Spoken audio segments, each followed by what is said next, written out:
Rumah pusaka nama ayah mertua dan arwah suami. Ayah suruh duduk sampai dia meninggal. Adakah rumah tu anak lelaki saya ada hak tak?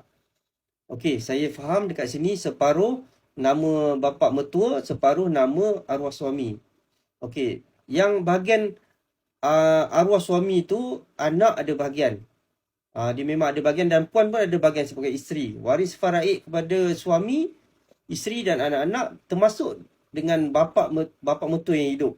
Okey, dekat situ. Itu yang pertama. Jadi untuk bahagian nama suami tu, saya sangat galakkan untuk uruskan sampai selesai. Buat urusan pusaka, kalau kata bapa mertua dia nak ataupun dia tak nak bahagian tu, uruskan sampai habis. Sebagai contoh, masuk nama puan saja ke, nak masuk nama anak saja ke, terpulang. Janji sampai selesai. Sebab kalau yang atas nama suami tu masih belum selesai, dia akan sangkut lagi dengan bapa mertua. Besok kalau bapa mertua meninggal, dia akan libatkan pula adik-beradik suami yang mana hidup pada waktu tu pada bahagian rumah suami, arwah suami. Jelas tak? Okey, itu bahagian yang arwah suami.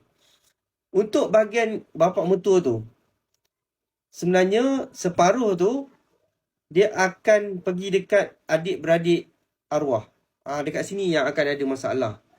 Saya mungkin bapa mertua, cuba bincang dengan bapa mertua yang separuh lagi ni atas nama dia ni nak buat apa.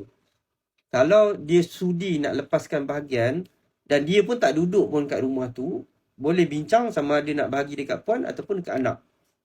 Supaya bila dia meninggal, dia tak libatkan dah dengan anak-anak dia nanti. Dia ada dua benda lah dekat sini. Lepas tu yang ketiga pula, pesanan arwah sampai dia meninggal tu, tak apalah selagi dia hidup, dia bagi kebenaran, tak ada masalah. Cuma bila lepas dia meninggal nanti tu, dekat sini yang akan timbul macam-macam isu. Sebab tu cuba selesaikan dulu bahagian arwah suami. Lepas tu bincang dengan bapa mertua. Bahagian dia dekat rumah tu macam mana. Sebab nak kena jelas juga adakah rumah tu rumah bangunan, status bangunan ataupun di atas tanah pertanian. Supaya untuk elakkan banyak masalah, selesaikan semua isu ni. Kalau tak boleh DM saya. Nanti saya cuba bantu.